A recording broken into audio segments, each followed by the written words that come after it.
Tennessee, Tennessee, Tennessee, Tennessee, Tennessee, Tennessee, Tennessee, Tennessee, Tennessee, Tennessee, Tennessee, Tennessee, Tennessee, Tennessee. Tennessee.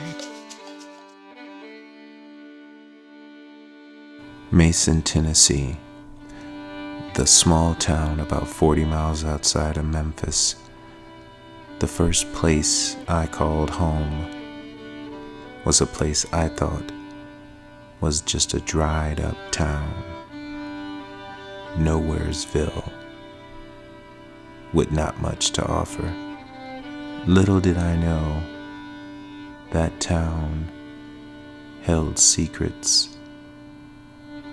150 years of secrets.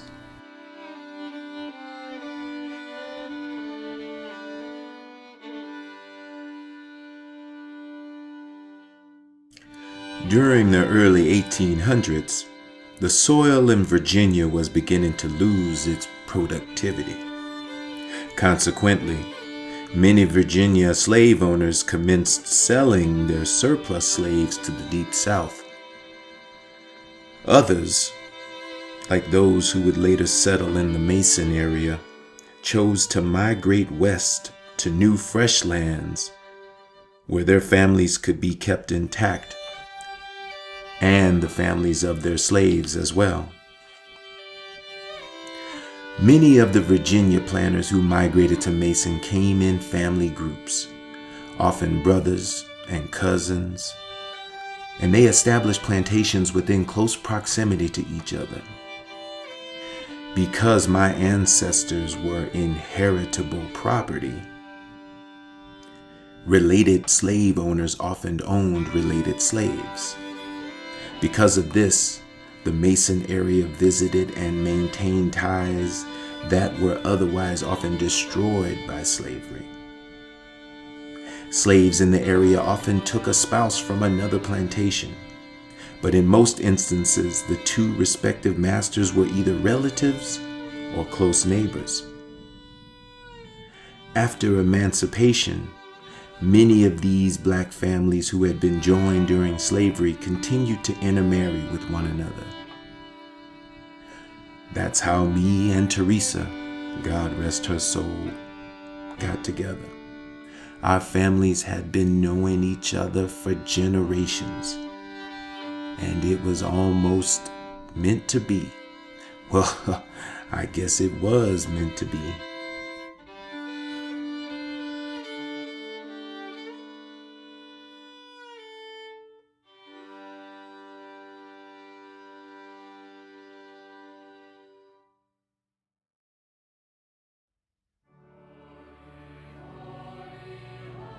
I guess you can say that me and my family became Episcopalians because of Mary Goodloe Somerville and George Terry Taylor. They had Trinity Church built. Well, my ancestors actually built the church, but they let us attend the church. After they attended, of course, when the sun was high in the sky. My mother was baptized in that church on March 27th, 1864. After the war, had St. Paul's Church built with the help of the Taylors. And the white folks, well, they went on and made a new Trinity Church that they built during Reconstruction. And they were right proud of that. After the dismantling of slavery, my ancestors in the Mason area experienced an unusual degree of independence. The black community in the late 1800s and early 1900s included lawyers, doctors, preachers, teachers, landowners, businessmen, and elected officials.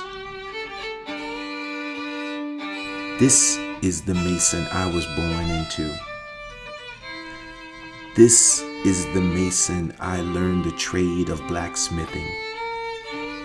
And this is the Mason where I bought my land in 1918, right in the middle of Mason, right next to the railroad line. The Memphis and Ohio Railroad line.